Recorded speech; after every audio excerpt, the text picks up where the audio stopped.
sustain Angela, who's constantly healing the team if they did not come into the fight. So in this case, Onic PH, all they gotta do is just choose their fights wisely and they will just win the fight. Whereas for Asteris' position here, they have to go all in. In this case, I was expecting maybe a Paquito jungle. You talked about this as well. Maybe it could be jungle, it may be XP here. I feel like Paquito versus a Link isn't too bad, but nope, they're not gonna go for it here. They're gonna double down. Wait, could this still be a...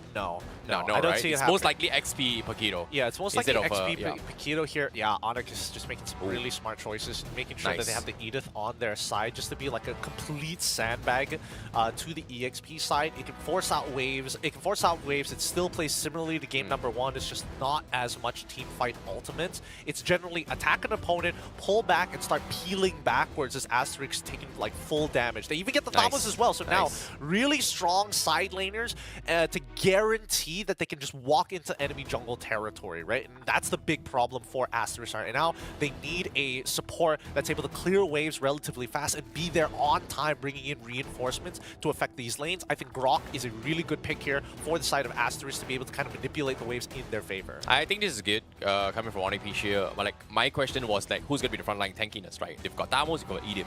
Another one that I brought up was that, hey, where's the only magical damage output here? Like, Angela can't be the only one. Edith does a decent amount of damage on its own. It can actually solo kill most of the squishy targets. So I feel like Onic PH, they've got their draft done here. They've already set the conditions on how they want to win the game. But for Asteris here, they're still looking for that wombo combo. Final pick Grok here. So yeah, this is good. Like, if they can take advantage on how this Grok movements is going to be playing here, Asteris is able to shut down Onic PH. I think it's going to boil down to the mid lane at this point, right? It's how the mid lane needs to read the map, especially when you're dealing with a Ling. Because if Ling decides this is not a good place to be, instantly can hop to the opposite side of the map and start applying pressure there. So it's a they have to decide how many resources are we going to invest in one side of the map, and we need to be able to kind of clump up as closely as possible to get maximum value from this called Altar, right? Or Netherrealm in this what is called right now. So I think that is it's a lot more playable for the side of Asteris. Yeah. My big concern is whether or not we're going to see a bit of a repeat of game number one, where we see a majority of the well, camps close to the river will fall into the hands of Onic PH, and that transitions into momentum during the mid game around, well, especially for JHHH, whether or not he's going to get the turtle in the first place. Yeah, it is going to be a little bit difficult here, but let's see if they can pull this off here, because right from the get-go, Onic PH, they're making sure that they want to have this Ling have the best possible farm ever here, because this is going to be game two. Onic PH versus Asteris. The reply from Asteris, is it going to be enough? I'm curious to see here, because we've seen game one's jungle versus jungle matchup, and James was able to out-level JHH right from the get-go. Yeah, but that's due to his team, right? So let's see whether this blind pick Paquito is worth it into it like an early game EXP laner like Dur on this Thamos, right?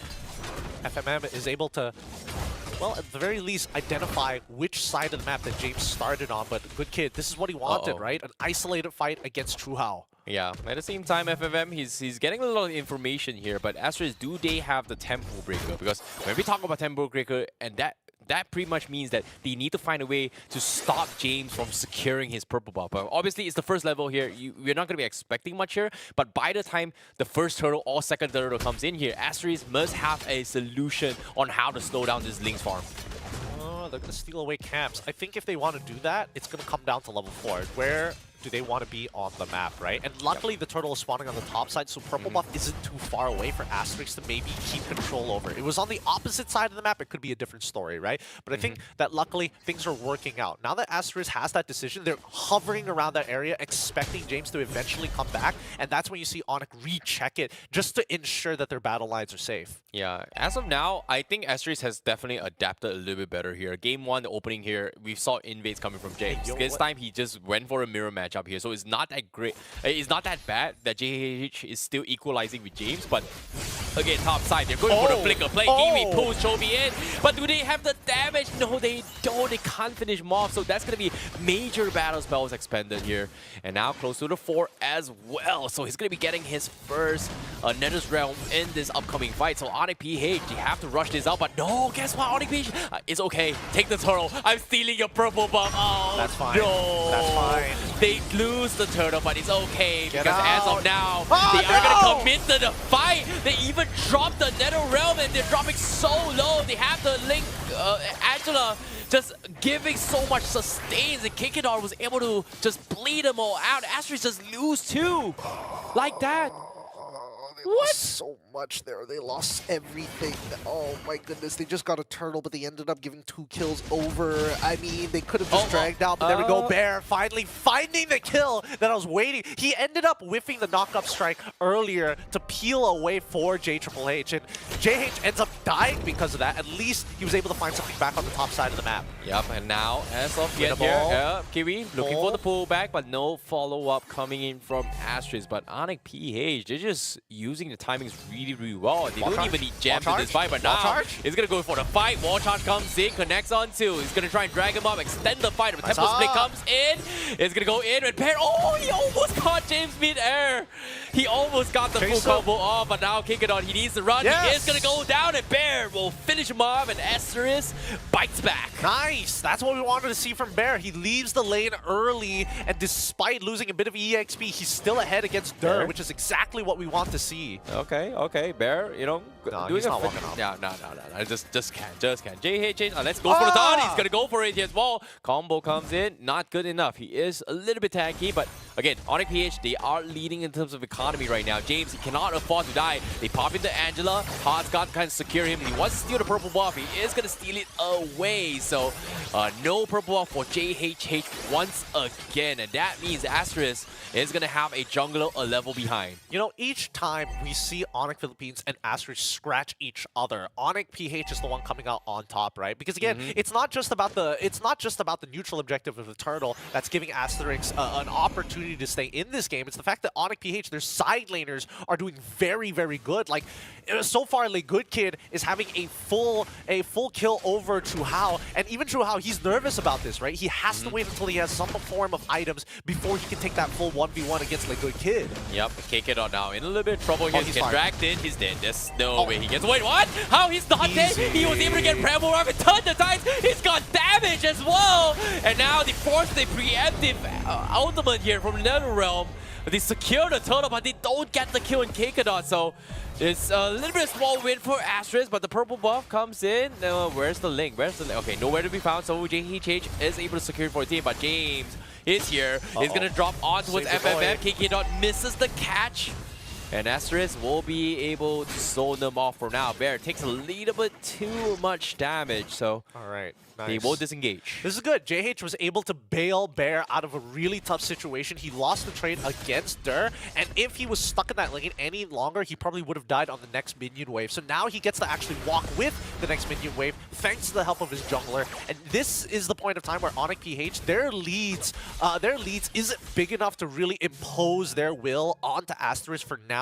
And based on the items so far, we do see quite the lead from Chu Hao. He is nearly 2,000 gold ahead of Chu Hao. Holy cow. Yeah, he's so close to his second item as well. It's going to be the endless battle coming in on this Roger. So I'm pretty sure if Chu Hao is in the wrong place at the wrong time, boom, 2 combo, he's dead from all the true damage purpose here. But at the same time here, Bear, he's doing pretty okay. But again, Asteris has been needing a little bit more fights here because the finisher has always been on towards Bear, and so far they don't seem to find an angle to do so because Kiwi, he may be pulling, but where is the follow-up damage from the team? Because Onic PH is just, you know, out-sustaining them all right now. I mean, so far the team fights have been just a little bit better right now, right? So fast. Quick correction, it's going to be 1k of a gold lead for Le Good Kid, but it's a 3v2 in the mid lane, right? Again, this wrestling for that mid control to not allow Onic Philippines to predetermine the tempo while Asteris' jungler is looking to protect the side lanes, right? You see JH just walking up,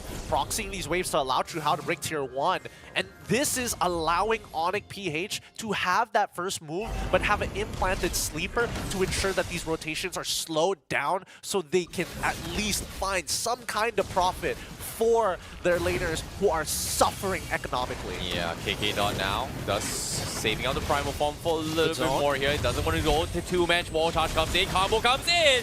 The FFM finds one. KK Dot gets bursted out as well, but they do drop the Nether realm here to try and go in for the scuffle. But Onic PH, they don't really want to risk it as well. There doesn't have the HP to do so. James is also nowhere to be found, so they will gladly lose one. But again, Asteris, they committed so much. Yeah, Asteris has to pull out so many things just to make this happen, and the whole time James is able to make decisions based off of this war of information. Asteris, they show themselves they're going to get this turtle, and that's totally fine for Onic PH. They still have a 2.4k lead, and they're getting side lane pressure. So Asteris constantly having to just keep toe-to-toe with Onic PH at every step of the way. Yeah, but still, it is a good step in the right direction here from Asteris, because they pretty much have a good idea here on how they should be taking fights here. They have the stronger overall team fight potential, but in terms of split push potential, Onic PH is just so overwhelming right now, and it's annoying. And as of yet, James, he's getting so much free farm throughout the entire map. Yeah, I mean, the side laners have not won their lanes hard enough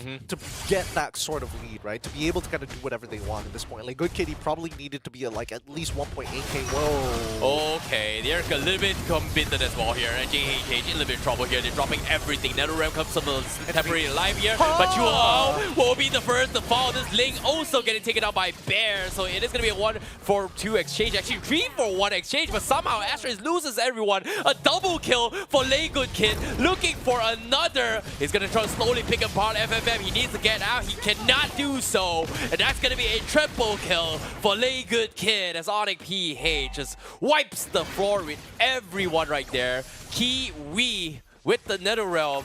Not good enough. Man, this is just the reenactment of Whiplash, right? Onic is just telling Asteris, you play on my tempo! Are you playing on your tempo or my time? Are you slow or are you fast? Pick one!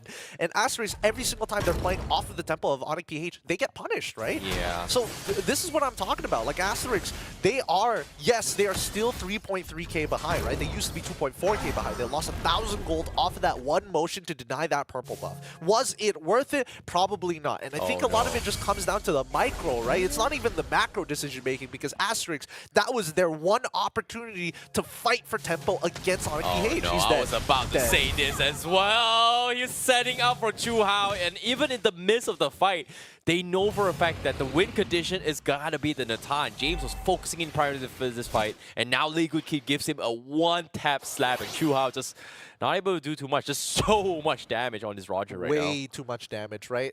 And we're looking at Wait, True How build a Calamity Reaper? Oh, buddy. You probably don't want that. You probably don't want that, good sir. You probably definitely want the Starlium Scythe a little bit more, but let's see whether this Calamity Reaper is going to make the difference or our API is wrong. One or the other, but I'm pretty sure I'm not misseeing this. Now, Onic, it's time. Just bait Asteris into an unwinnable fight. Yeah, but at the same time here, now they are going to be forcing the Angeling combo as well, JHH. This is not good for the Ling at all. Like, Link doesn't care. It literally doesn't matter. He's 2 levels ahead, and he got the ultimate out of the Fredrin. So now he has a 25-second window. Okay, now they are going to be forcing a fight here. They're going to be going for the backlines as well, just overwhelmingly zoning them off. Lord secured by a scary demon in your face. They want, I mean, Onic PH, they know that their side laners are ahead. The 3v3, they know that they win, so they just need to pull attention to themselves on the opposite side of the map, and James just out-rotates them entirely because of the Finch Poise. I mean, well played from Onic PH right now. Good outclass. Oh, my man. God. 9,000 gold lead compared to 8,000. Like, Lay Good Kid is having the time of his life, but the closest person from the side of Asteris is Bear and Chu Hao, who are literally 2,000 to 3,000 gold worth of difference away from the top earner. Yeah, the main damage here coming from Asteris. Like, if he falls, that's it. But at the same time, Bear's job is just to make sure that James doesn't have a good time as a Link. And James just chooses to just back off. And every single time that happens, they just can't really do too much here. But JH now is going to be kind of complete here. The Bound of Snow, he able to get out. Empress's Wrath completely whiffing the mark. So Asteris is going to be able to zone them out for now. This Lord is going to be easily taken down, but Onic PH, they're keeping up with aggression here. Lay good kid, going for a little bit of poke here. FMM, he's just standing next to the rock. And, well, he's trying to be bend things right now. He's trying to be bend things right now. It's true. He knows that it's difficult to punish him, right? But but again, he needs to be very careful in the space. Because of the gold lead that Onic has, they can technically poke him out if necessary. Kakadura probably is not going to be the one who's going to chunk out FMM. Let's be real here. But, like good kid, Yi has so much poke, especially in human form. Yeah, KK Dot now, he can actually try and fight this though. He's technically got enough damage. He's baiting. Oh no, two-man stun. They can't go for this as well. No, James looking for the bait fight as well. For Asteris, they might be taking the bite here.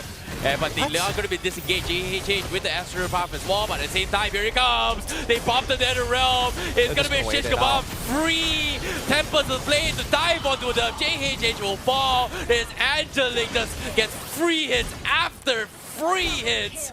And Onic PH just chose the perfect time to strike. And Asteris was just throwing everything and everything they see. Kiwi lost the hostage situation. He was in negotiations with Onic PH, and they told him, hey, we've got your brother locked down. And he was like, I'll do anything. I'll do anything. I'll give everything in my bank account, right? Every ultimate, all my resources, everything to keep him alive. I think JH needed to communicate with Kiwi to tell him not to use your ult.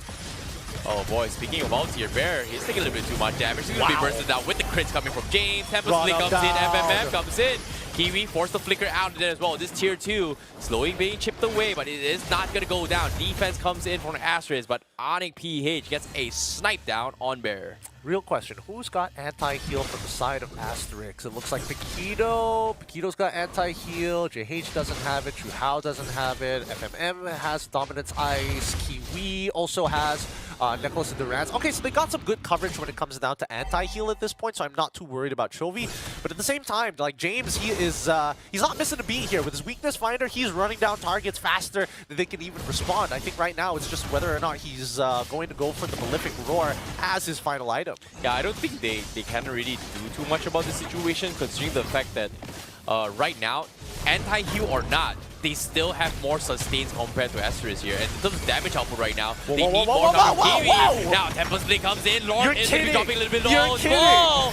And Onic PH, they were able to kill JH. They were able to steal the Lord. And now they're picking them all apart. It's maximum overload. Just run them down, all good. Hey, did anybody wanna do something about JH? He kind of just walked through all of them. He walked through all of them in a 4v5, and Bear has just been split pushing this entire time. He needs to die here, by the way, but I don't think James has enough energy to guarantee the kill. But man, I can't believe it. Once again, Onic PH let them walk in. And unfortunately, it's Asterix who steals away their major win condition.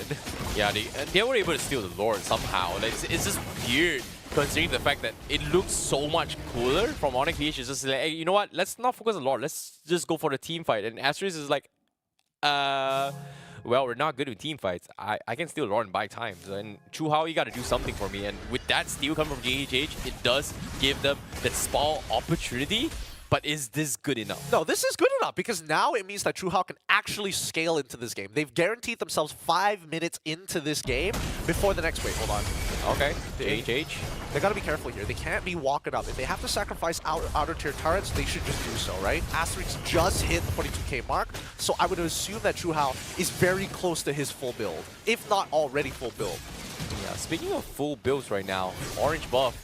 Gonna be focused here. KK Dot gonna be fighting in the same exact spot 5 minutes ago as well. JH dropping a little bit half HP here.